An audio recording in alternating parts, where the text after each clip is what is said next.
donc bienvenue à ce webinaire. J'ai fait un petit sondage pour savoir si on nous connaissait, si on connaissait la FNH ou pas.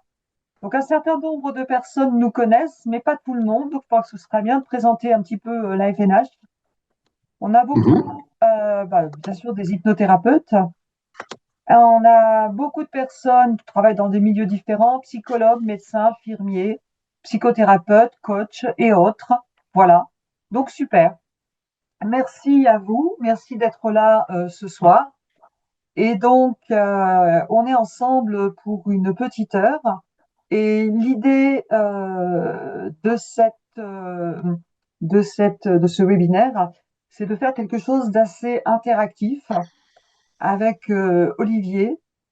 Et donc, bon, on va peut-être se présenter avant tout, puisqu'il y a des personnes qui connaissent pas la FNH. Je te laisse prendre la parole, Olivier, puis je reprends derrière. Oui, d'abord, bonjour, bonsoir à tout le monde. Bienvenue dans ce webinaire. Donc, moi, effectivement, comme vous l'avez compris, je suis Olivier Perrault. Je suis le président de la FNH. La FNH, ça veut dire Association française de nouvelle hypnose. C'est une école d'hypnose qui a été créée par le docteur Jean Godin. Et Jean Godin, c'est lui qui a rapatrié l'hypnose, qui a importé l'hypnose ericksonienne en France. Donc, c'est notre pionnier. Rapidement, Erickson, c'est 1901-1980 et l'hypnose ericksonienne, ça démarre en France en 1985, donc avec Jean Godin. Et moi, je suis à la tête de l'école depuis les années 2000, depuis 25 ans. Et l'école, elle s'est maintenant installée un petit peu partout grâce à l'essor que l'hypnose a eu.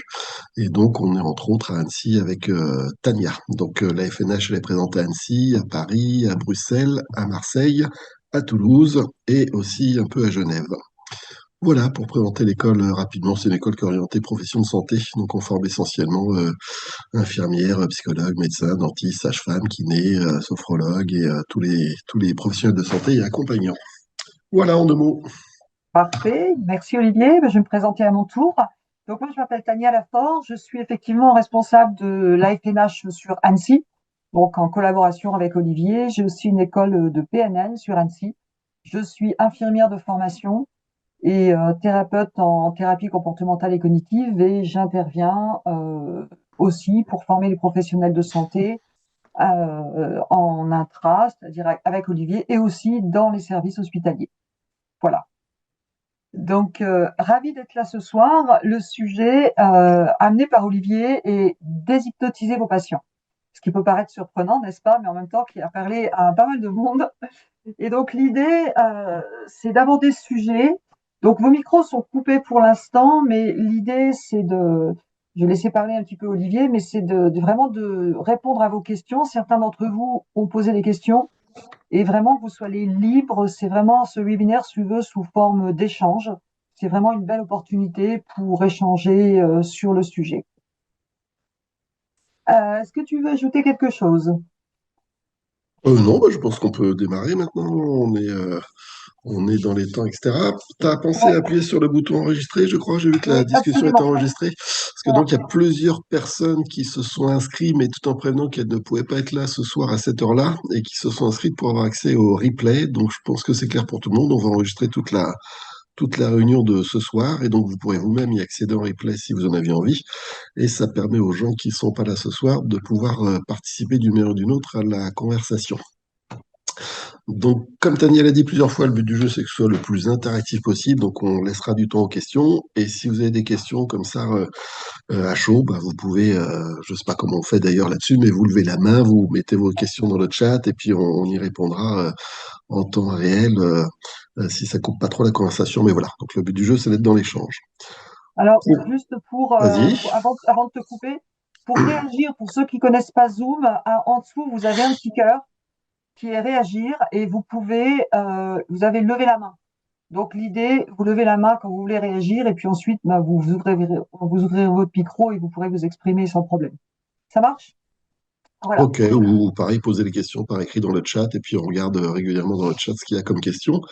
Et Absolument. on avait déjà des questions qui sont venues avant la réunion, parce qu'il y avait moyen de poser des questions avant. Et donc, bien sûr, on répondra à ces questions. J'ai imprimé le papier avec les questions. On Moi, je les ai mis répondra là, à tu vois. ces questions. Tu les as quelque part? Alors, Ah oui, voilà. tu les as sur l'écran? Ouais, je les ai sur l'écran et c'est Ok, ce que j'ai imprimé par ailleurs parce que j'avais eu cette feuille avant. ok. Ok, très bien. Bah, écoute, je vais arrêter le partage parce que tu as l'écran, Ouais, ce sera on plus va les garder sympathique. pour plus tard, là, les questions. Et puis, Ouais, je vais ok. faire une introduction et on y reviendra. Ça Donc, ce que marche, je c'est vous parti. propose, hein, ce que je vous propose, c'est de faire une introduction globale sur ce thème. D'une manière générale, il m'arrive assez souvent de faire la plaisanterie pendant les formations, de dire aux stagiaires, vous pensez que vous êtes venus ici pour apprendre à hypnotiser vos patients. Et en vérité, je crois que bien plus souvent, il s'agit d'apprendre à déshypnotiser nos patients. Donc, c'est un concept assez répandu déjà, qu'on pourrait considérer comme étant de l'hypnose négative, ou plus exactement une forme d'auto-hypnose négative. Et comment passer du négatif au positif, c'est tout l'enjeu. Un des exemples que je trouve le plus parlant, c'est avec nos patients phobiques. Alors, petit coup de pub, j'ai écrit un bouquin que vous connaissez certainement déjà pour beaucoup, qui s'appelle Le charlatan éthique. Et dans le charlatan éthique, il y a un chapitre assez important sur la phobie, parce que justement, j'explique que, selon moi, les phobiques, c'est vraiment l'exemple typique de cette auto-hypnose négative.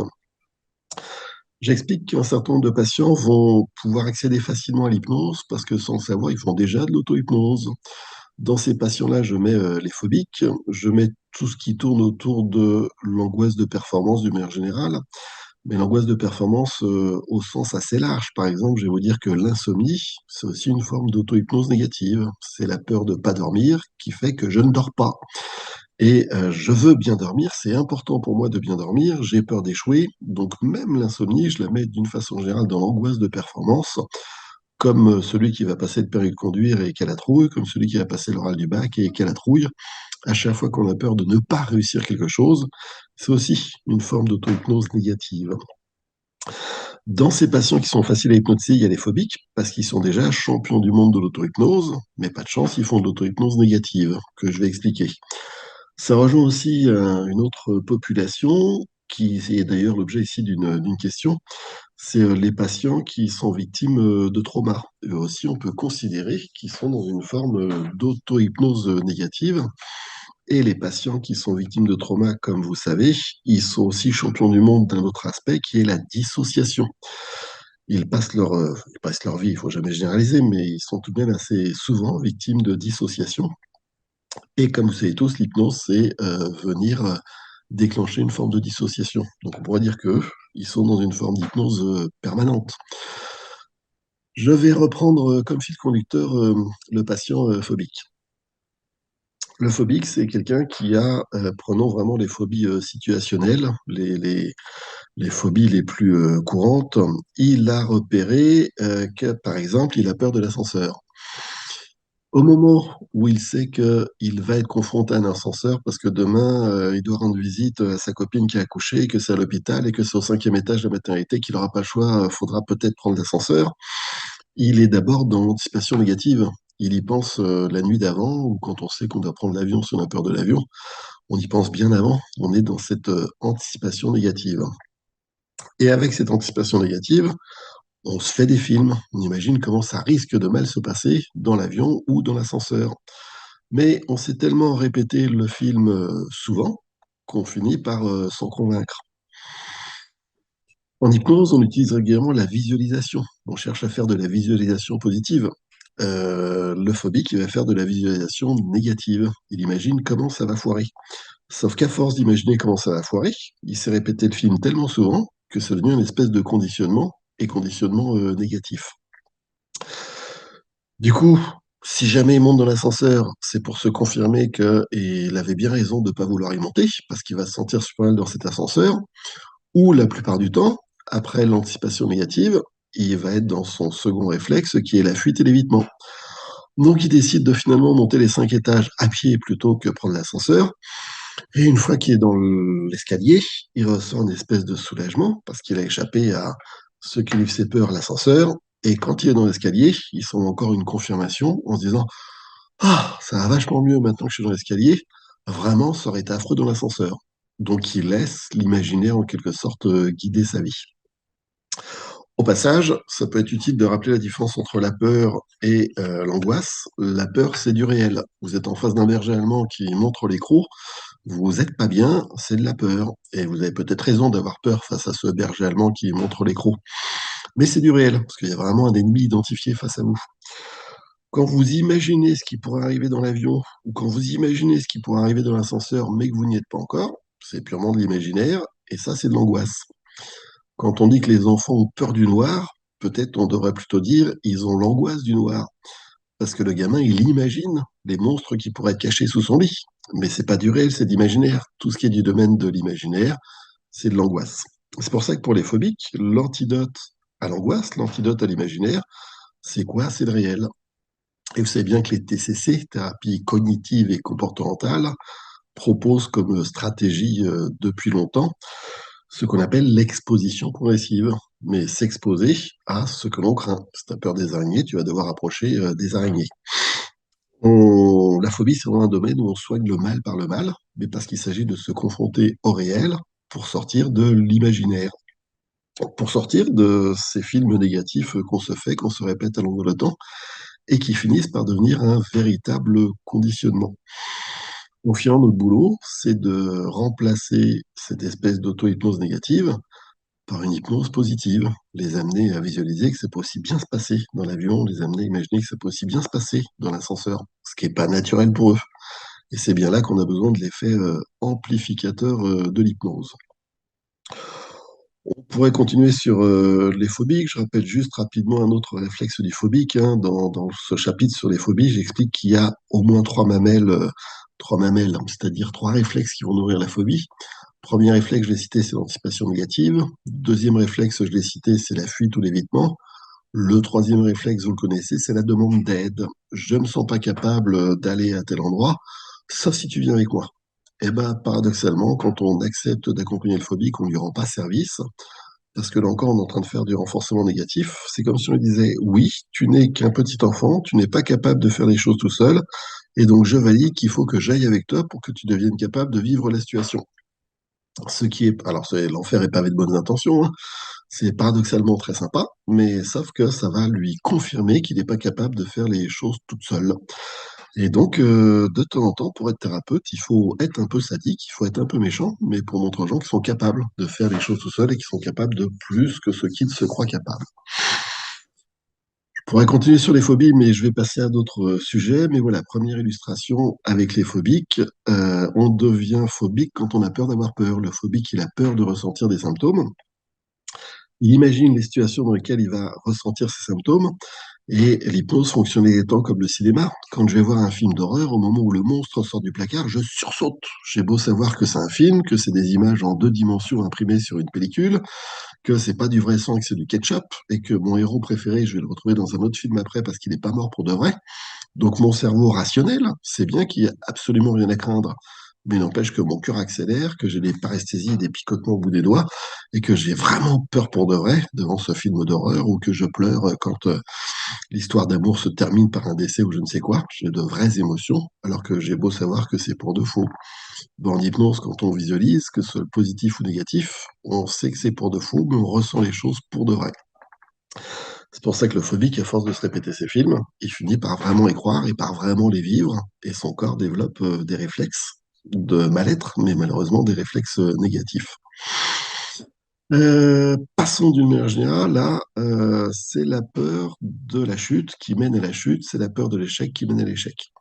La phobie, c'est une maladie auto-fabriquée, auto-entretenue, et je prendrai vos réactions après, hein, d'accord, pas d'accord, question, pas question, etc. On verra tout ça après. Je continue dans cette introduction générale, puis après je vous rends la parole. Le phobie qui nous apprend que c'est la peur du problème qui déclenche le problème. Et ça, c'est quelque chose qu'on peut voir chez beaucoup de nos patients. J'ai parlé d'insomnie. Imaginons que ce week-end, de la nuit de samedi à dimanche, je fasse une insomnie. Du coup, dimanche, je vais pas être en forme, ça m'aura un peu gâché mon week-end. Mais comme c'est le week-end, ça va, c'est pas trop grave. Par contre, demain, c'est lundi, et demain, je démarre la journée avec une conférence super importante, une formation super importante, je ne sais quoi, j'aurai 100 personnes en face de moi, il faut que je sois en forme, il faut que j'assure, c'est important pour ma carrière. Il ne faudrait pas que cette nuit, je refasse une insomnie dans la nuit de dimanche à lundi, parce que sans ça, demain, je vais pas être en forme, et si je suis pas en forme, je ferai pas une bonne conférence, et si je fais pas une bonne conférence, on va pas me reprendre, et c'est la fin de ma carrière ou je ne sais quoi. Il faut que je dorme. Et puis en plus, je suis fatigué de la nuit précédente où j'ai pas dormi. Donc, ce que je vais faire, c'est que je vais me mettre au lit à 9 heures, comme ça, je serai sûr d'être endormi au moins à 10 heures. Et si je dors à 10 heures, comme je dois me lever à 7 heures, j'aurai une nuit de 9 heures. 9 heures, ça va, je vais rattraper. Et donc, voilà, très bien. Bah, ce soir, sagement, je me mets au lit à 9 heures et j'ai une heure pour m'endormir et tout va bien. Mais le temps de le dire, il est déjà 9h03, c'est pas grave, il me reste 57 minutes pour m'endormir. Voilà, je vais dormir. Je vais dormir. Bon, mais pas tout de suite, c'est normal, je viens juste de me coucher. Et je dors toujours pas. Et voilà qu'il est 9h10, mais il me reste 50 minutes pour dormir, tout va bien. Zut, 9h30 déjà. Mais il me reste une demi-heure pour endormir, ça va. À 9h57, je commence à sentir que je ne serai pas endormi à 10h. Bon, c'est pas trop gênant. Si j'ai que 8 heures de sommeil à 9h, c'est pas une catastrophe. Zut, 10h38, ça commence à puer cette histoire. Faut vraiment que je sois endormi avant 11h. Par contre, hein, je veux dormir, il faut que je dorme, parce que sans ça, demain, oh là là, si je dors pas demain, alors les conséquences vont être que, bon, vous avez compris que c'est la peur de pas dormir qui fait que finalement, je ne dors pas. C'est la peur de la chute qui fait chuter. Mes filles font de l'équitation. Moi, je fais de la moto. La moto et le cheval ont en commun que c'est quand tu as peur de tomber que tu tombes, parce que tu te crispes, parce que tu n'as pas les bons réflexes, parce que tu n'as pas les bonnes attitudes. Et plus tu es crispé, plus ça va glisser, plus il va y avoir séparation des corps, que ce soit avec la moto ou le canasson. C'est la peur de rougir qui fait qu'on rougit, c'est la peur de bafouiller qui fait qu'on bafouille. Tout ce qui est anxiété de performance, même l'insomnie comme je le disais, mais l'oral du bac, le permis de conduire, etc. Tout ce qui est anxiété de performance, c'est parce que là, c'est un jour important, c'est un moment où je dois surtout pas rater, et c'est la peur de rater qui nous fait rater. Je prendrai une troisième catégorie d'exemples qui va dans le même domaine, c'est tout ce qui est problème de sexualité. Pour les messieurs, par exemple, peur d'avoir un moment d'impuissance, peur d'avoir une éjaculation précoce. Parce qu'à tous ces patients, alors pardon, entre adultes, hein, donc je me permets de l'évoquer, à tous ces patients, on pose la question, quand vous êtes tout seul, si vous vous masturbez, est-ce que ça fonctionne mieux? Ben, la plupart du temps, quand ils sont tout seuls, oui, ça fonctionne mieux. C'est lorsqu'il y a quelqu'un, la jolie dame, si c'est une dame, la jolie dame à qui ils veulent donner une bonne impression, ça serait surtout pas le moment d'avoir mon problème. Mais à chaque fois que je dis c'est surtout pas le moment d'avoir mon problème, je développe un boulevard pour mon problème. La plupart d'entre vous, je crois, sont formés à l'hypnose. Peut-être pas tous, mais pour tous ceux qui sont formés à l'hypnose, il y a un truc qui vous est familier, c'est la suggestion négative paradoxale. Le mot technique vous parle pas forcément, mais l'exemple archi classique, c'est l'histoire suivante. Je vais vous demander quelques instants de concentration pour surtout, mais surtout, ne pas penser à un éléphant blanc. Et à chaque fois qu'on vous demande de ne pas penser à un éléphant blanc, l'image d'un éléphant blanc s'invite dans votre tête, dans votre esprit. C'est ce qu'on appelle une suggestion négative paradoxale, parce qu'elle est formulée de façon négative. Surtout, pense pas à ça. Mais à chaque fois que je dis surtout, pense pas à ça, je t'amène à penser à ça. Eh ben, le patient phobique, quand il dit c'est pas le moment d'avoir ma crise de panique, le patient éjaculateur précoce, quand il dit c'est pas le moment d'avoir mon éjaculation précoce, l'insomniaque, quand il dit c'est pas le moment d'avoir une insomnie, il se fait à lui-même une suggestion négative paradoxale, suggestion très puissante. Et donc, effectivement, cette suggestion négative paradoxale, la peur de la chute provoque la chute, la peur du problème déclenche le problème, c'est déjà une illustration que je trouve très forte de ce que j'appelle l'hypnose négative et aider vos patients à voir le verre à moitié plein au lieu de voir le verre à moitié vide, tout simplement. Pas besoin de 50 études pour ça. Mais comment repositiver, comment se reconditionner. Je parle quelques instants des patients trauma, parce que c'est un autre exemple d'auto-hypnose négative que je vais pas tant baser sur la peur cette fois-ci, mais que je vais baser sur la dissociation. La dissociation, c'est un autre aspect de l'hypnose. Je vous raconte une vignette clinique. Une des patientes qui m'a le plus marqué, donc je n'ai pas dit, pardon, pour ceux qui ne me connaissent pas, je suis psychologue clinicien, et donc j'ai un cabinet en libéral. Une des patientes qui m'a marqué lorsque j'étais jeune psychologue, pardon pour ce que je vais raconter, mais à nouveau en entre professionnel, c'est une dame qui a été violée par son père. Et elle a été violée par son père de façon régulière, à tel point qu'elle a fini par tomber enceinte de son père. Et ils ont gardé l'enfant. Et donc, elle a eu une fille. Et cette fille est donc à la fois la fille de son père à elle et en même temps la petite fille de son père, ou pour le dire autrement, son père est à la fois le père de la fille et en même temps le grand-père de la fille. Vous arrivez à suivre, j'imagine, mais notre cerveau, il bug un peu. Dans ces cas-là, on a un petit peu du mal.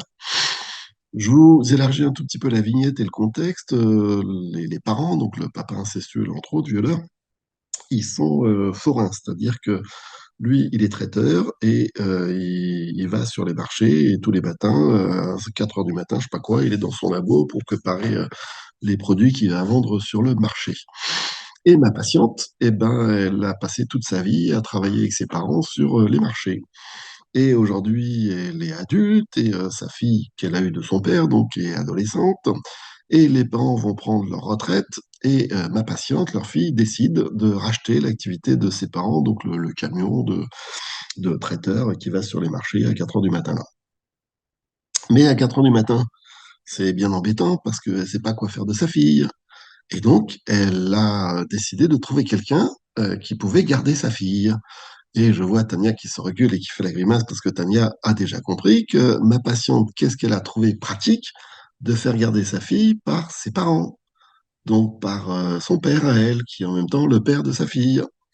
Et devinez quoi? Ce qui devait arriver arriva, c'est-à-dire qu'effectivement, ce type complètement malade a violé celle qui est à la fois sa fille et sa petite fille.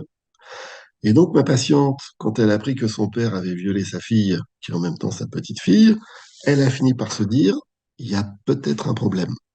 Et c'est ça qui a déclenché la consultation dans mon cabinet.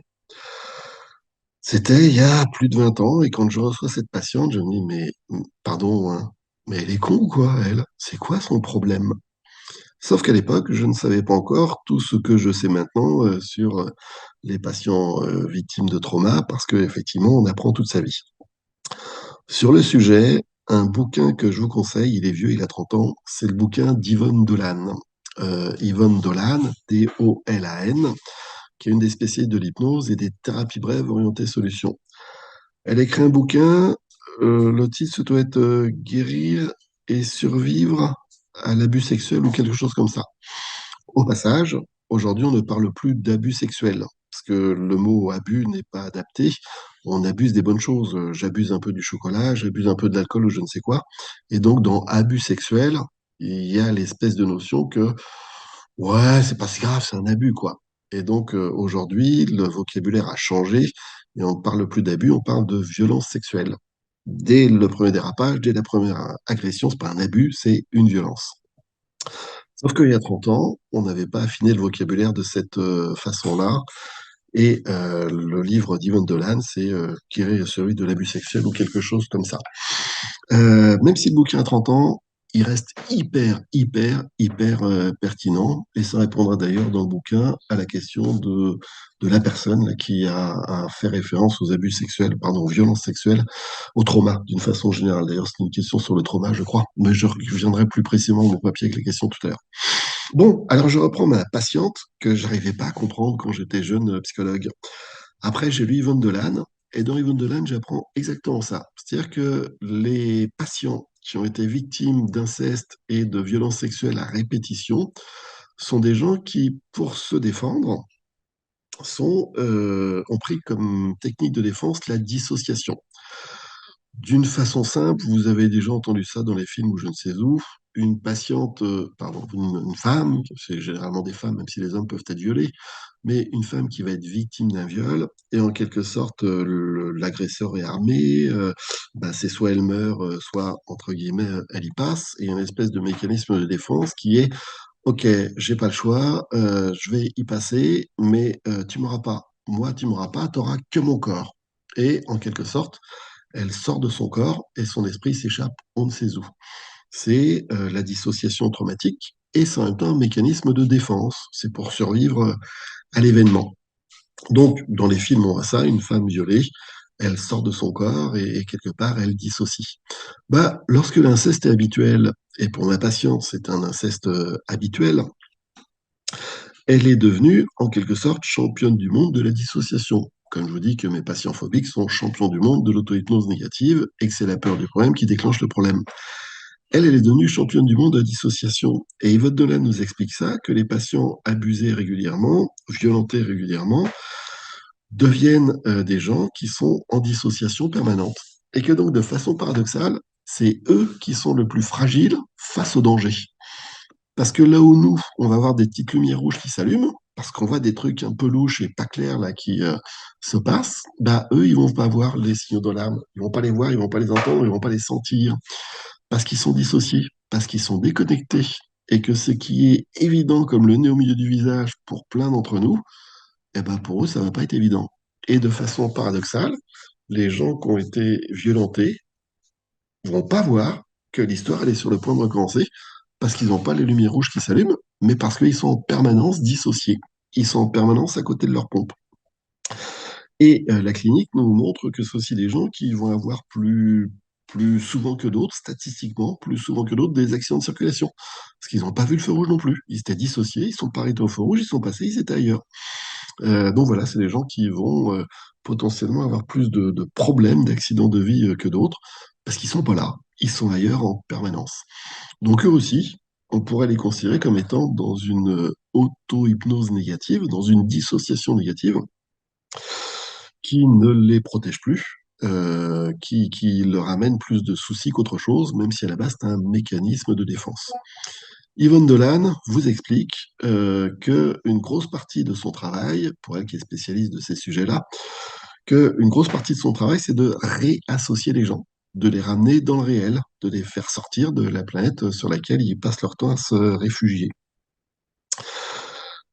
D'une manière générale, par association d'idées, Erickson nous dit ça des symptômes. Vous avez entendu cette phrase comme quoi l'inconscient a toujours une intention positive et que tous les symptômes sont un mécanisme de défense. Je vais encore caricaturer.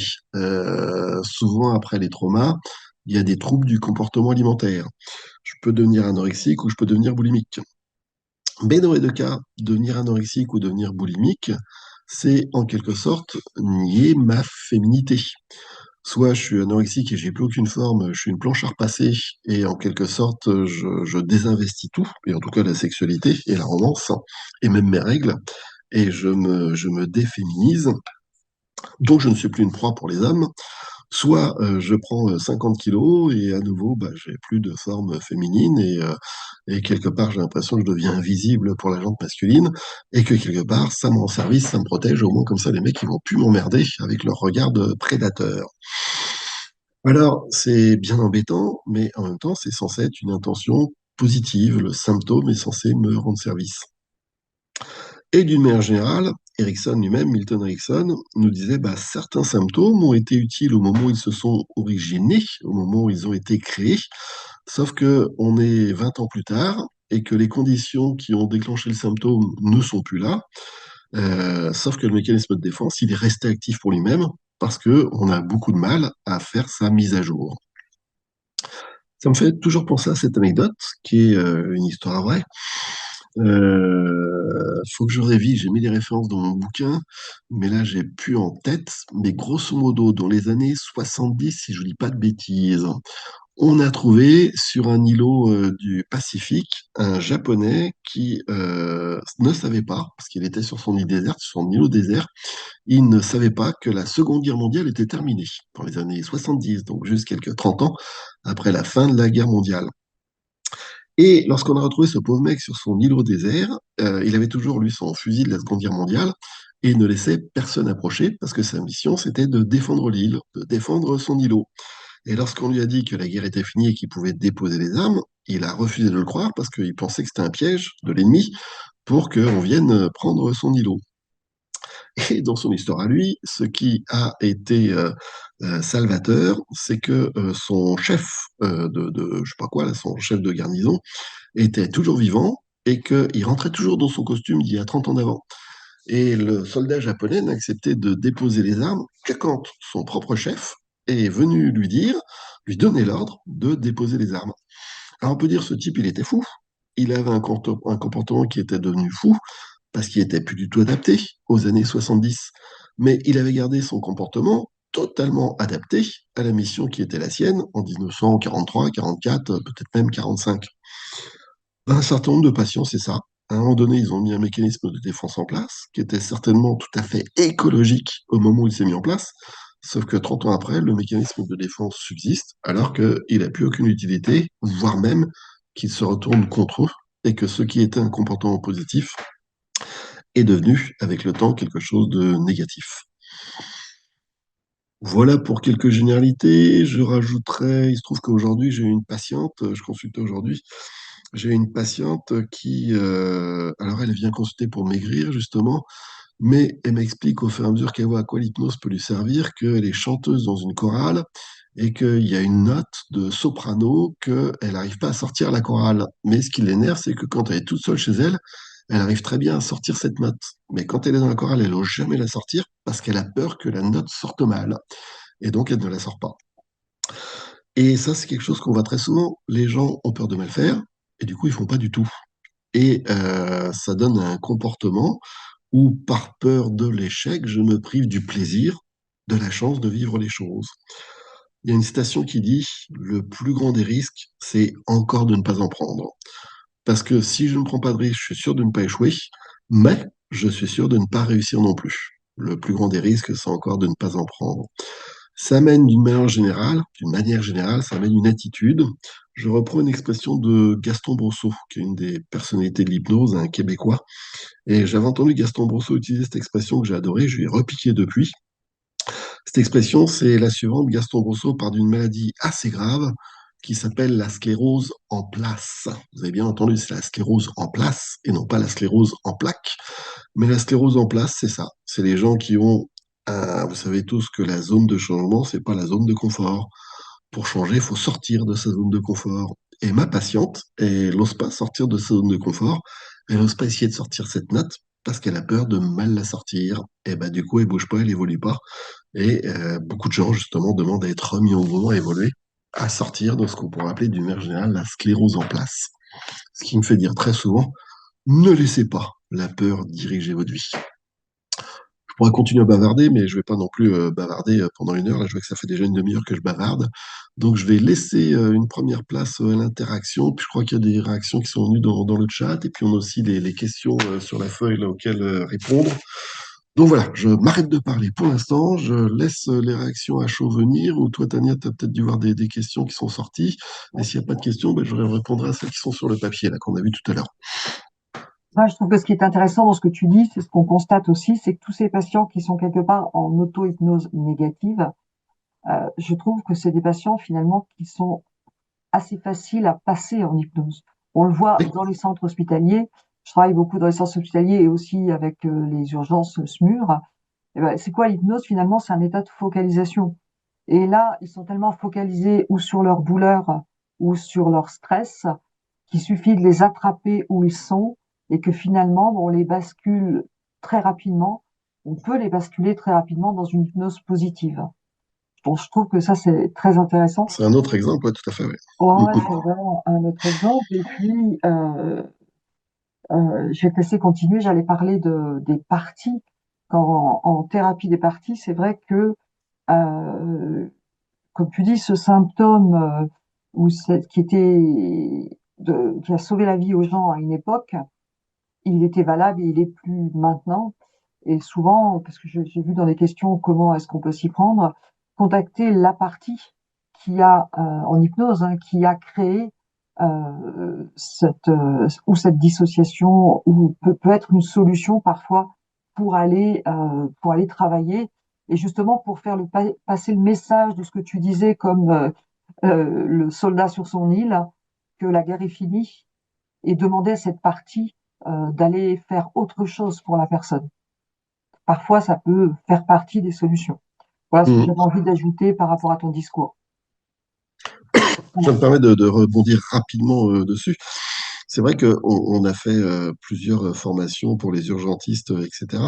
Et ça, c'est une question qui vient très souvent, mais quelqu'un qui a un accident au bord de la route, la voiture s'est retournée, il est incarcéré, il faut réussir à le libérer de la voiture, puis ça se trouve, il y a une fracture ouverte, un tibia qui dépasse de la jambe ou je sais pas quoi.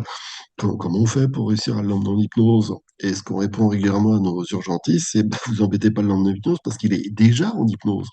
C'est-à-dire que l'accident a été en lui-même un tel choc, et voir son os qui dépasse de la jambe, c'est en soi-même un tel choc, que de toute façon, les gens sont déjà dissociés.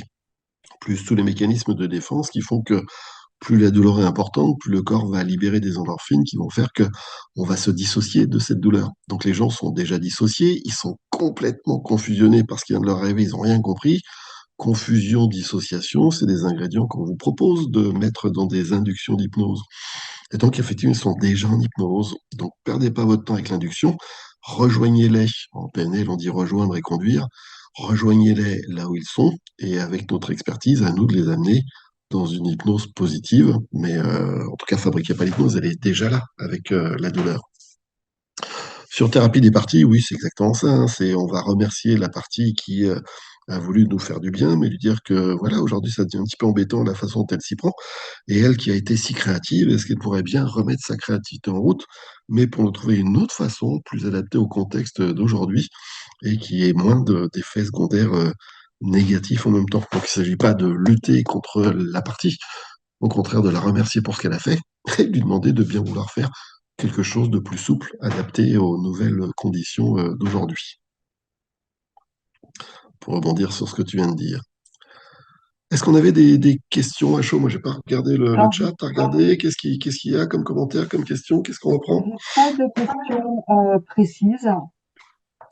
J'ai Attends, je vais reprendre en même temps les bon, on dit réactions qu'il y a qu'aujourd'hui pu avoir. on parle plutôt d'auteur d'inceste. Ok. Alors, est-ce que pour la fille du forain, en plus de la dissociation, il n'y a pas une forme de banalisation, de nomisation du viol pour le rendre acceptable et tolérable? Alors, attends, je regarde là. Aujourd'hui, on ne dit plus que les incestes sont des malades, mais c'est le temps, monsieur tout le monde. Ouais, on est d'accord. Euh, Voilà, correction automatique, je veux dire auteur d'inceste. Ok, d'accord, que les auteurs d'inceste sont des malades, mais monsieur tout le monde. Moi, je suis un peu comme Yvonne Delanne, hein. J'ai fait mes études il y a 35 ans, donc il y a des trucs que j'ai du mal à réactualiser dans le vocabulaire, même si j'entends tout à fait toutes ces notions pertinentes.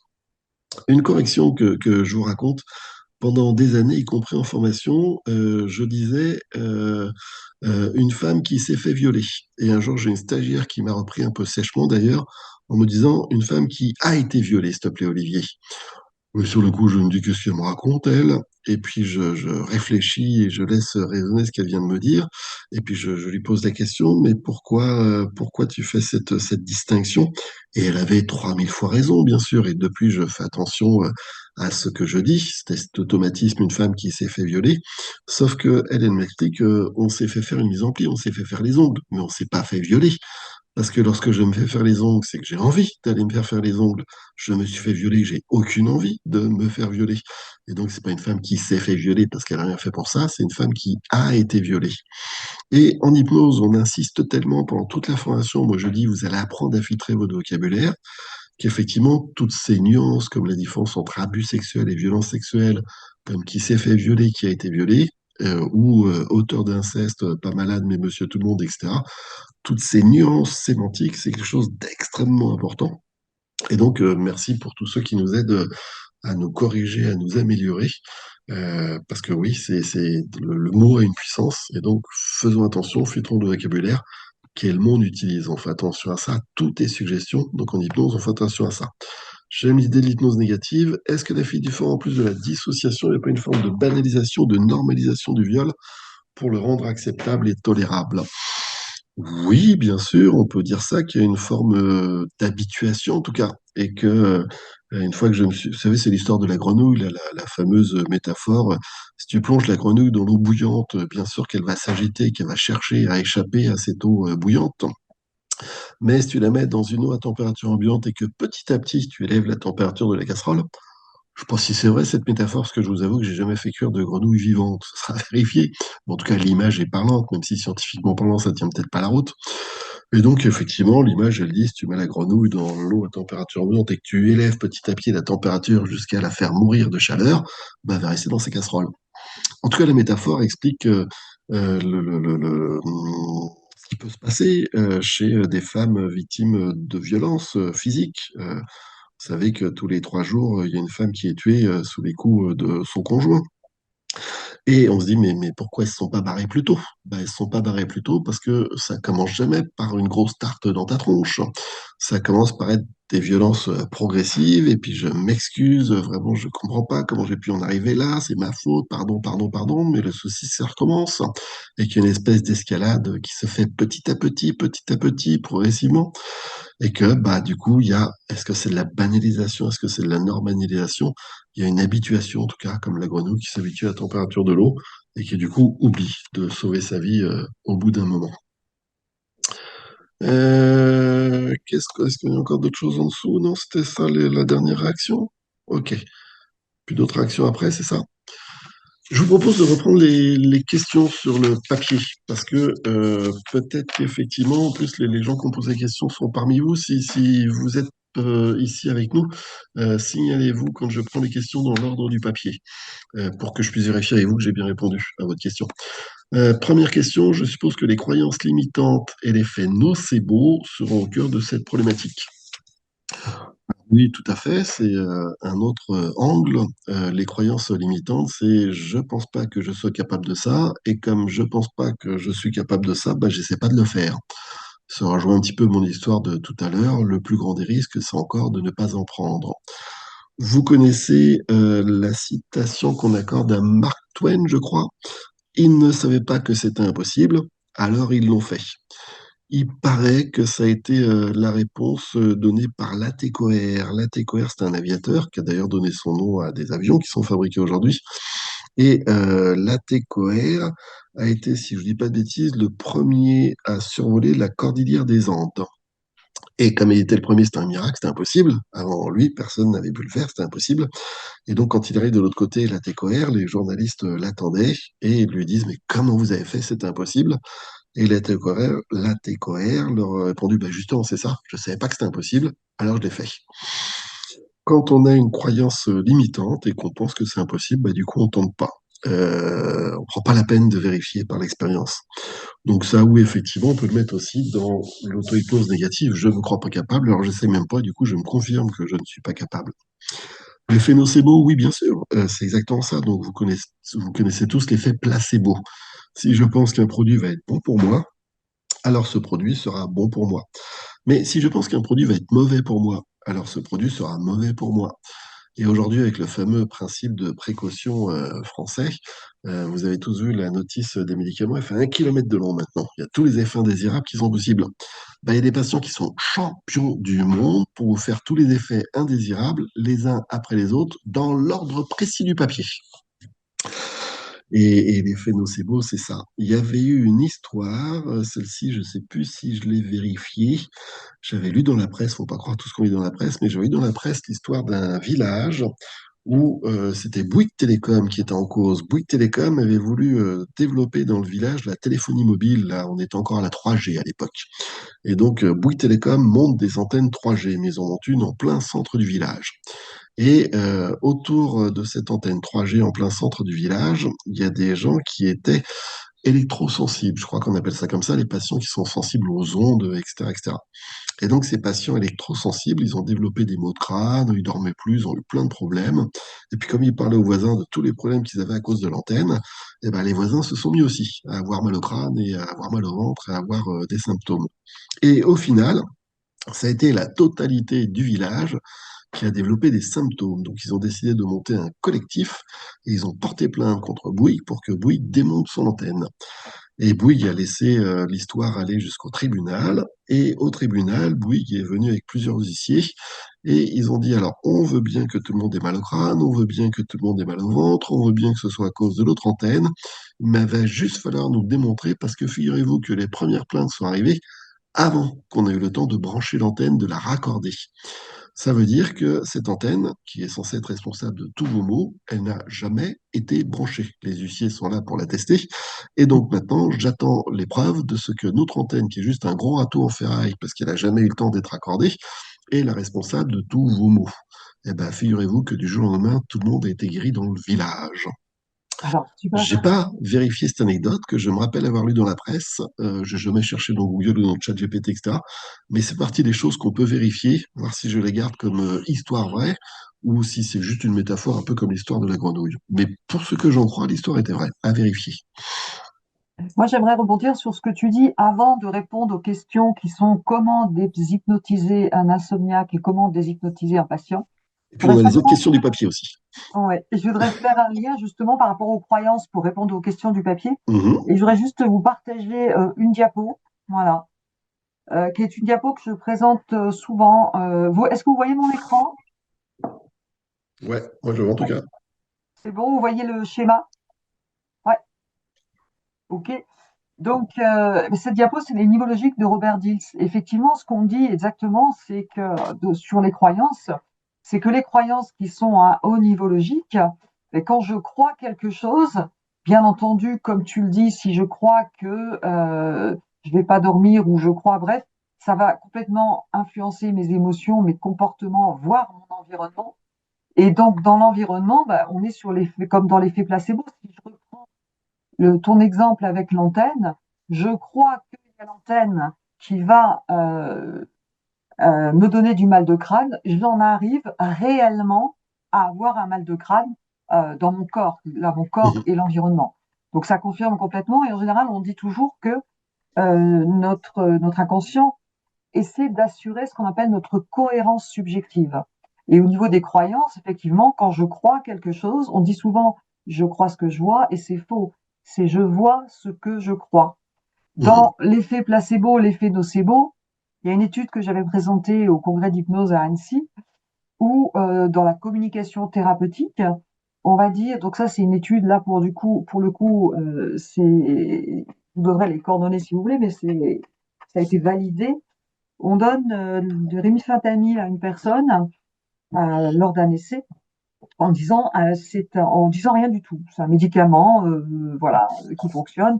On a un résultat, ça fonctionne, le rémifentanil est efficace. Deuxième fois, on donne le rémifentanil en disant, bon, c'est un truc un peu ancien, on a que ça de toute façon, mais bon. Et bien là, on se rend compte que le rémifentanil est moins efficace. Et puis, bien entendu, on donne le rémifentanil en disant c'est un super truc, c'est nouveau, avec ça, vous allez être tranquille. Et là, le rémifentanil est plus efficace. Donc, il y a vraiment un impact sur les croyances, l'effet placebo, l'effet nocebo.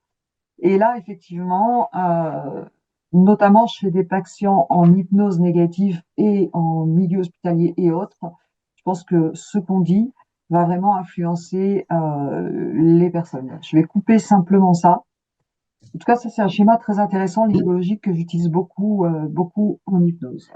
Maintenant, je crois qu'il y a des personnes qui sont impatientes à la réponse comment déshypnotiser un patient. Je vais te laisser prendre la parole, après je donnerai mon point de vue.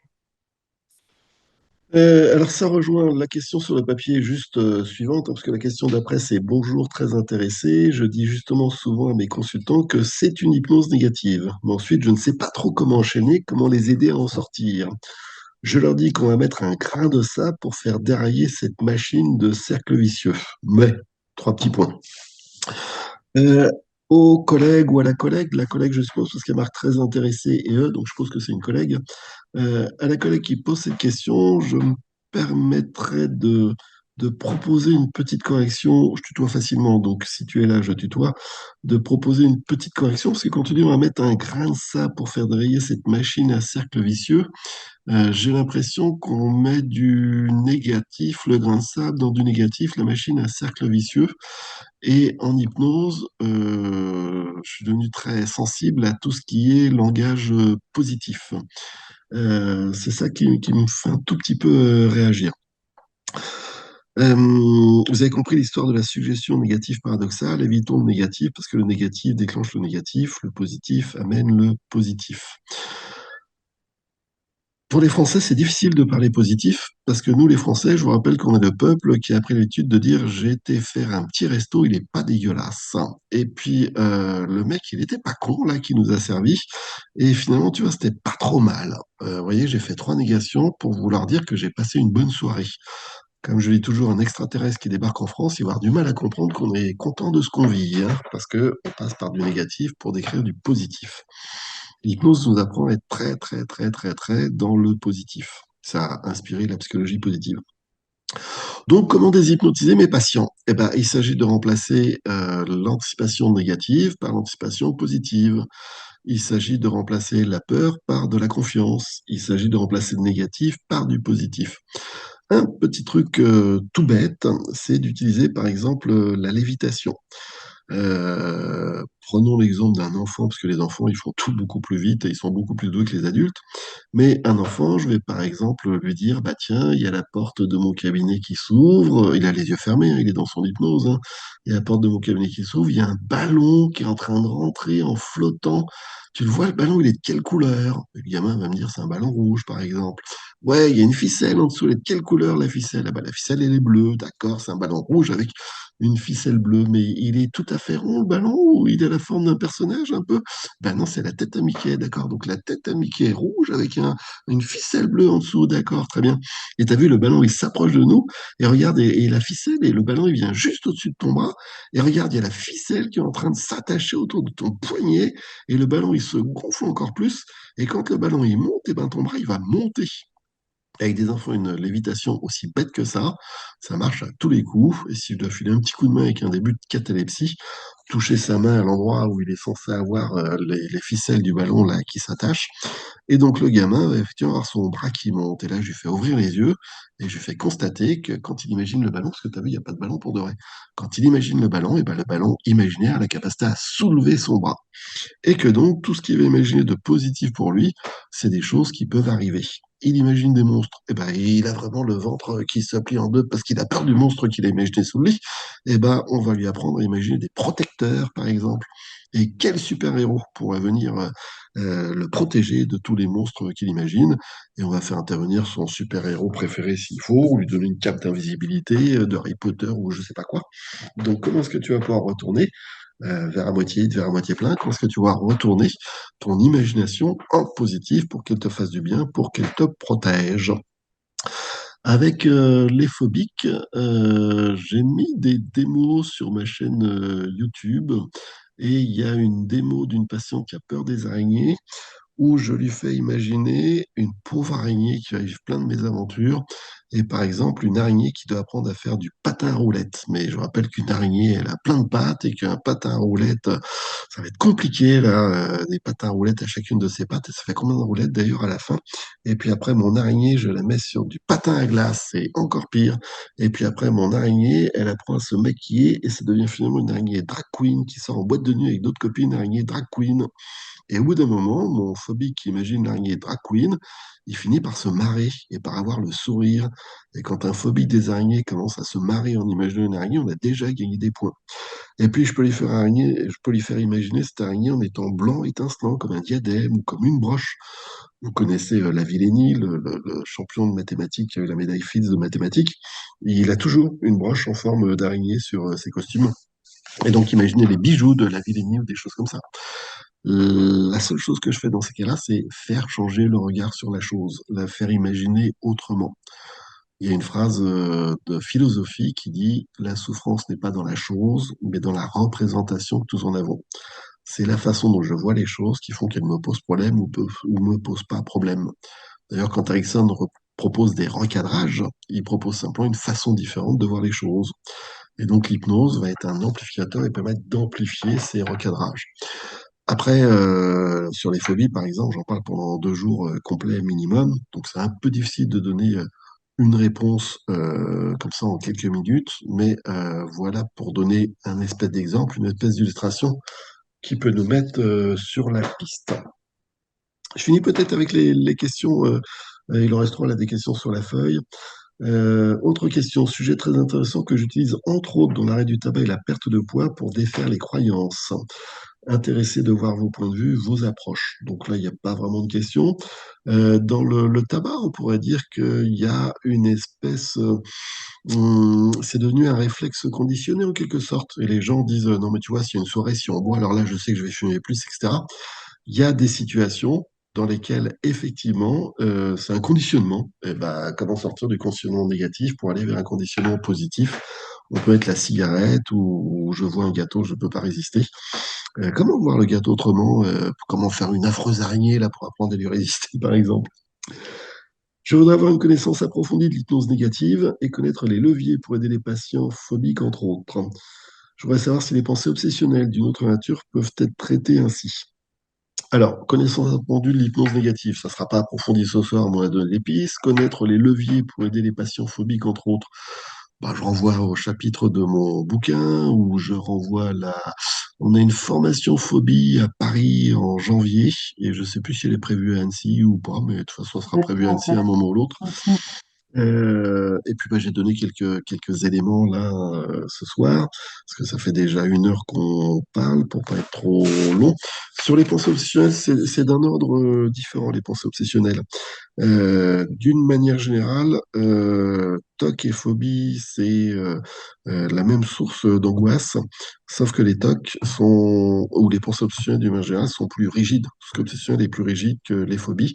C'est plus compliqué à bouger. On a aussi des séminaires là-dessus, sans vouloir faire de pub et vendre toutes les formations. Mais on a un séminaire sur hypnose et TOC, troubles obsessionnels compulsifs. Qui peut le plus, peut le moins. C'est pour ça que je parle des TOC par rapport aux idées obsessionnelles, aux pensées obsessionnelles. Et Claude Michel, rapidement, nous dit, alors Claude Michel, c'est l'animateur qui fait Hypnose et Toc.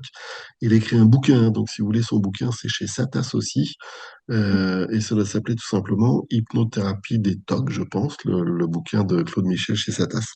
Mais Claude nous dit un truc intéressant, qui va dans le même ordre d'idée. Il dit, le type qui a des TOC, il va vérifier par exemple 50 fois que la porte est bien fermée. Et ça vous est tous arrivé un jour de sortir de chez vous, du cabinet, en vous demandant est-ce que j'ai bien fermé la porte ou est-ce que j'ai bien fermé la voiture?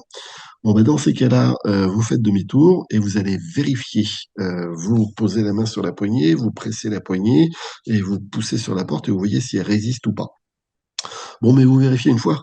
Et puis après, vous repartez et vous savez que vous avez vérifié et vous êtes tranquille.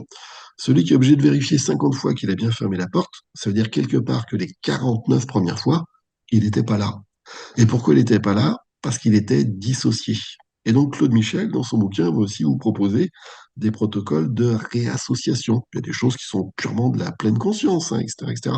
Mais comment je fais pour être présent à moi-même? Parce que si je dois presser 50 fois sur la poignée de la porte pour sentir qu'elle est fermée ou pas fermée, c'est que je ne sens pas ma kinesthésie, je ne sens pas que la porte me résiste, je n'entends pas que le déclic ou pas le déclic de la porte, je ne vois pas que ma main est en train de bouger la poignée et que la porte s'ouvre pas. Je suis dissocié, je suis pas présent à moi-même. Donc dans les TOC, ouais, le point commun que je ferais, dans les pensées obsessionnelles, le point commun que je fais, c'est que je suis dissocié. Donc là aussi, le ou la collègue a raison, c'est une forme d'auto-hypnose négative. Comment les traiter? Je renvoie au bouquin de Claude Michel. Alors, dernière question. J'ai plein de questions, mais surtout en ce qui concerne les hypnoses négatives lors du sommeil et les trans continues des étapes post-traumatiques. Alors, j'ai déjà parlé des étapes post-traumatiques, je ne reviens pas dessus. Sur le sommeil, pour vous donner juste une piste comme ça à l'arrache, hein, très rapidement, je la tiens de Jacques Kellet. Jacques Kellet, c'était un type formidable qui était formateur chez Jean Godin. J'ai eu la chance d'écrire un bouquin avec Jacques Kellet, mon tout premier livre d'hypnose, j'avais 25 ans quand je l'écris. C'était il y a 30 ans, pour ceux qui se posent la question, il y a 30 ans. Donc vous trouverez, non, vous trouverez plus d'ailleurs, il est épuisé, mais un bouquin qui s'appelait Hypnose, techniques et applications thérapeutiques par Jacques Kellet et Olivier Perrault. Mais bon, Jacques Kellet nous enseignait le truc suivant. Par rapport aux patients qui ont des insomnies, il proposait une approche très paradoxale, qui est de proposer au patient, pendant la séance d'hypnose, d'imaginer qu'il est en train de se réveiller le lendemain matin, mais qu'il se réveille du réveil le plus magique possible. Genre, oh la vache, oh là là, comment j'ai dormi, mais quelle heure il est? Oh, mais dis donc, essaie d'aller prendre la douche, allez, vas-y, vite, faut que je me bouge, j'ai dormi trop fort, j'ai dormi trop longtemps. Donc, vous voyez, imaginez le sommeil le réveil le plus positif possible. Alors, c'est paradoxal, parce que les gens, ils ont peur de ne pas dormir, on leur demande d'imaginer qu'ils se réveillent. Mais, vous avez compris le truc, c'est que si j'imagine que je me réveille, ça implique que j'ai dormi. Parce que si j'ai pas dormi, je ne me réveille pas. Et donc, quand je visualise au moment où je cherche à m'endormir, que je me réveille le lendemain matin, ça vient calmer mon angoisse qui est de ne pas dormir. Et Jacques proposait de continuer l'exercice en visualisant, comme dans certaines publicités, le réveil le plus magique qui soit, le petit déjeuner qui soit le plus magique qui soit, la douche qui va bien, les papillons qui volent, les oiseaux qui chantent, le savon qui sent super bon, etc. Parce que d'une manière générale, tous ces troubles sont des troubles qui sont dirigés par l'angoisse, qui sont dirigés par la peur. On s'est beaucoup moqué d'Émile Coué, mais tout à l'heure, ce qu'on disait avec le fentanyl, si j'ai bien retenu, Émile Coué était pharmacien à la base, hein, je vous rappelle, et Émile Coué est un des précurseurs Parce qu'il avait remarqué que quand il donnait ces médicaments aux patients en disant ce médicament-là, c'est super efficace, mais alors attention, parce qu'il faut le prendre à 7h02 du matin et 3 gouttes par 3 gouttes, surtout pas autrement, et là, il est magique, eh ben, les gens se sentaient mieux quand on leur disait ah, le médecin vous a donné ça, c'est bizarre qu'il vous le donne, on l'utilise plus, ça marche pas. Bon, si vous l'avez donné, je vous le donne quand même, hein, mais bah, bonne chance. Hein. Bah, bien évidemment, ça ne fonctionnait pas de la même manière. Donc on s'est beaucoup moqué d'Émile Coué avec la pensée positive, j'avais bien, tout va bien. Mais effectivement, dans cette pensée positive basique, il y a vraiment une très grande puissance. Je vois 7 nouveaux messages, il y a d'autres messages qui sont apparus entre-temps, il y a des choses à commenter, on a fait le tour des questions sur les papiers. Je ne sais pas si les gens qui ont Ouais. posé les questions papier étaient présents ou pas présents, s'il y a des compléments. Alors c'est quoi les nouveaux messages? Alors, hypnose pour effacer les tocs de Claude Michel, merci. Bonne soirée, je suis obligé de quitter. Ridiculus de Potter. Alors, je prends les messages à l'envers. Très utile en hypnose, et oui. Les niveaux logiques selon Gapé, souvenir, souvenir. Oh ben voilà, on a fait le tour des commentaires, je crois. Moi, j'aimerais peut-être ajouter quelque chose par rapport à ce que tu disais et par Ouais. rapport à la notion, parce qu'on me disait la question était comment déshypnotiser certains patients. Mhm. Tu es d'accord avec moi que parfois, c'est pas forcément les déshypnotiser pour certains patients, hein. C'est les attraper et les emmener vers une hypnose positive avant de les sortir de l'hypnose. Oui, Je, comment les déshypnotiser de leur négatif, en tout cas, oui. ouais, Mhm, mhm, du mhm, mhm. négatif pour les emmener vers du positif. Et quand tu parlais de ce que tu fais avec l'araignée, je trouve qu'il y a une donnée qui est vraiment intéressante, comme tu dis. La personne a ri devant cette araignée en pâte à roulettes, elle n'a plus la même relation. Quand je travaille, moi, en PNL, je vais juste vous montrer une diapo, puis on terminera là-dessus, sauf s'il y a d'autres questions. On dit simplement que, effectivement, bah, vous connaissez tous, j'imagine, le conditionnement, les études de Pavlov sur le conditionnement. Ah, c'est pas la bonne diapo. Est-ce que vous voyez ma diapo sur l'ancrage? Ouais, ancrage, processus naturel du cerveau, ok. Donc effectivement, si vous avez, on sait tout à fait que, par exemple, quelqu'un qui a peur, alors une phobie, je dis pas que c'est un ancrage négatif, mais c'est une sorte d'ancrage négatif. C'est-à-dire que visuellement, imaginez quelqu'un qui est face à une araignée, dès qu'elle voit une araignée ou quelque chose qui ressemble à l'araignée, il va y avoir une émotion négative qui va être liée. Eh bien, ce qu'on sait simplement, c'est que c'est un petit peu comme si le, le cerveau faisait un copier-coller entre les éléments du VACOG et l'émotion. Si je réussis effectivement face à un déclencheur qui peut être visuel, qui peut être auditif, kinesthésique ou autre, à mettre une émotion positive, c'est un petit peu ce que tu fais avec l'araignée juste pour cette petite partie, c'est un peu ce qu'on appelle la technique du brouillage en PNL. Eh bien, le cerveau fait un nouveau copier-coller et effectivement, je peux désactiver quelque chose. Et on est exactement dans la même dans les TCC avec pour les phobies la méthode de l'exposition progressive qui se fait beaucoup plus vite avec l'hypnose puisque l'hypnose est un amplificateur. Voilà simplement ce que je voulais ajouter. Est-ce que tu veux ajouter toi quelque chose? J'avais un autre message à passer pour la fin. Peut-être, ouais, peut-être sur l'idée de déshypnotiser. Donc, si les patients sont dans une hypnose négative, on peut les laisser dans leur hypnose, mais chercher à renverser le truc et passer du cercle vicieux au cercle vertueux, pour reprendre l'image de tout à l'heure de la collègue. Et à ce moment-là, bah, je les laisse dans leur capacité à faire de l'hypnose très bien. Par contre, pour ceux qui sont victimes de dissociation, là, il s'agit de les sortir de leur hypnose, en tout cas de les sortir de la dissociation pour pouvoir se réancrer au réel. Donc, dissociation, c'est les traumas et puis c'est les tocs aussi, d'une certaine manière. Absolument. Alors, très bien, très bien. Alors, est-ce qu'il y a d'autres questions? J'avais un deuxième petit. Est-ce que, j'espère que on arrive déjà à 8h30 passées. Donc, je pense qu'on va peut-être s'arrêter là-dessus. Je voulais simplement mettre un quiz. Voilà. Je voulais simplement lancer Et, un petit et, questionnaire pour et pouvoir. pardon, Tania, mais avant que tu oublies, il fallait aussi que tu parles de ton événement à venir là, sur les Oui, constellations tout à fait. familiales. Tout à fait. Ah bah d'ailleurs, Justement, c'est là, pardon. Ok, autant pour moi. absolument. Je lance un questionnaire et en même temps, je voulais vous présenter. Alors, attendez que je ne trouve pas là sur mon partage. Tac, tac. Voilà, voilà. Deux dont je voulais vous parler, si ça vous intéresse. Donc, il y a aussi une conférence gratuite. On pourra vous envoyer le lien avec ma collègue Catherine Châtelain-Pernoud, qui est hypnothérapeute et aussi spécialisée dans les constellations systémiques. Et donc, l'idée, c'est de voir, alors les constellations systémiques, je pense qu'il faut les vivre et voir comment c'est fait. Il y a plein de façons de faire. Mais c'est assez surprenant, assez bluffant, de mon point de vue, de la façon dont le fait Catherine. Et en tout cas, on pourrait éventuellement intégrer les constellations dans une séance d'hypnose. Donc voilà, donc si vous êtes intéressé par cette conférence, je vous enverrai le lien. Et puis il y a aussi une autre information, j'en profite hein, puisqu'on est là. Je pense que c'est bien aussi, Olivier. Oh, qu'est-ce que j'en ai fait? Voilà. Peut-être tu peux dire un mot là-dessus. Peut-être qu'il y a des gens qui sont intéressés sur la dimension de la conscience, sur le congrès de Paris. Oui, alors je vois rien apparaître par rapport à ça, mais Ah, tu donc vois rien apparaître? Vous non, voyez là pas mon écran? je suis sur l'écran des questions. Je suppose que les croyances limitantes et l'effet nocebo seront au cœur de cette problématique. Ah non, ah, pardon. Alors du coup, attends, je n'ai pas partagé. Voilà, c'est ce que je craignais. Je n'ai pas partagé le bon document. Je viens. Alors, c'est ça que je voulais partager. Est-ce que ça, tu le vois maintenant ou pas? Alors, pour l'instant, je vois un écran. Oui, ça y est, les dimensions de la conscience, plus qu'encore une expérience, je le vois. Voilà. Mais je le vois plus, il est reparti, c'est revenu sur les questions. Ah, bah décidément. Alors, moi, en tout Ouais, cas, c'est ta dernière vignette là, moi, ouais. je te laisse simplement en parler peut-être. Je vais couper ma Ouais, vignette, donc ce sera plus simple. simplement, même si la vignette apparaît pas, merci Ouais. en tout cas de l'intention.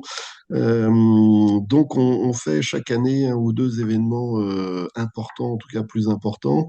Et pour 2026, on aura deux événements. À la fin de l'année 2026, il y a Dan Short, qui est le numéro 2 de l'hypnose ericksonienne, qui viendra donner 3 jours de cours à Paris. Et tout début 2026, c'est-à-dire le 31 janvier 2026, là, ça sera sur une seule journée. Donc, on organise un congrès avec ma grande collègue Evelyne Joss, qui sera un congrès sur ce qu'on a appelé les dimensions de la conscience. Et vous aurez un certain nombre d'intervenants passionnants. Le plus connu, c'est peut-être Laurent Gounel, qui est donc un romancier français. Laurent est psychologue à la base, et un de ses derniers bouquins s'appelle Intuitio, sur l'intuition. L'intuition, ça nous intéresse en hypnose avec les bénéfices de l'inconscient. Donc Laurent Gounel fera une conférence sur l'intuition. On a un autre nom bien connu qui est Stéphane Alix, qui vient lui aussi de sortir un nouveau bouquin sur lequel il a été interrogé les médiums. Est-ce qu'on peut vraiment parler avec les défunts? Stéphane Alix, à la base, est journaliste scientifique et il a mené plusieurs enquêtes autour de la survie après la mort en fonction de vos croyances pour justement faire en sorte que c'est autre chose qu'une croyance. Donc Stéphane Alix, celui qui avait créé Inexploré, qui avait éclairé plein de choses, enfin je pense qu'il est bien connu, fera une conférence sur l'enquête qu'il a menée auprès des médiums. Il aura posé des pièges là pour voir s'ils arrivaient à communiquer avec des gens disparus ou pas. On a Philippe Guillemont qui est très connu, qui a écrit sur la physique quantique, qui a écrit sur plein de choses, qui est lui un physicien qui travaille avec le CNRS, etc., etc., qui est devenu un auteur prolixe. Et puis après, on aura aussi Sabrina Jecker, qui est quelqu'un qui travaille avec le yoga et donc des états de conscience modifiés, et Patrice Van Hersel. Et ça, c'est les 5 conférences de la journée, donc journée que moi je ressens comme passionnante. Et le soir, on a Geoffrey Seco. Geoffrey Seco, vous connaissez, je pense, pour ceux qui font de l'hypnose, c'est lui qui fait des concerts musique sous hypnose, donc il est saxophoniste. Et pour terminer la journée, vous aurez un concert sous hypnose, sachant que vous avez le choix, hein, vous pouvez prendre toute la journée les 5 conférences plus le concert, ou vous pouvez prendre que le concert d'ailleurs si vous voulez que la soirée, ou prendre que la journée si vous voulez que la journée. Vous dissociez comme vous voulez. Si vous prenez tout, il y a un tarif préférentiel bien sûr.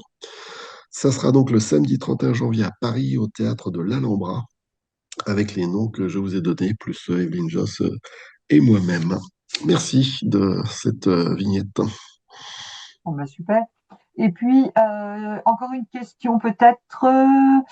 Est-ce qu'on peut passer par le ressenti, par le corps durant la séance pour réassocier la personne? Ah oui, oui, bien sûr, totalement. Et dans tout ce qui est, dans toutes les techniques que Claude Michel propose pour réassocier, il y a des choses très corporelles. C'est pour ça que je parlais de pleine conscience aussi. Donc oui, le corps est toujours bienvenu dans l'expérience, bien au contraire, parce que la plupart du temps, le corps est concerné, hein, que ce soit par les angoisses ou que ce soit par la dissociation. On n'est pas un corps d'un côté et un esprit de l'autre. Justement, il s'agit de réassocier. Donc oui, le corps est toujours invité à ce travail. Parfait, parfait. Ben, super. Ben, écoute, il est déjà 20h44, on a un petit peu dépassé. Ouais. Est-ce qu'il y a une dernière question? Alors, j'ai regardé il y a pas mal d'entre vous qui sont intéressés par ce genre de webinaire, en tout cas, il semblerait. Donc, ben, écoutez, je vous remercie beaucoup. Et puis, on vous enverra ben, les liens pour la dimension de la conscience. Il y a pas mal de gens qui sont intéressés aussi par la conférence gratuite avec Catherine Châtelain-Pernouche sur les constellations. En tout cas, merci beaucoup pour votre disponibilité. J'espère que vous avez apprécié. On fera ce genre de choses. Olivier, je vais te laisser le mot de la fin. Oh bah écoute, le mot de la fin, tu l'as déjà donné. C'est merci à vous tous de vous être mobilisés comme ça en soirée. Merci pour votre participation. Merci pour vos questions. Et puis oui, on refera comme ça régulièrement des échanges pour aussi envoyer les thèmes qui vous intéressent, hein. Si vous voulez nous challenger sur un thème, ça sera avec plaisir. Et en tout cas, merci à tous. Profitez du reste de la soirée et au plaisir de vous recroiser pour de prochaines aventures. Merci à toi. Merci à tout le monde. Bye bye.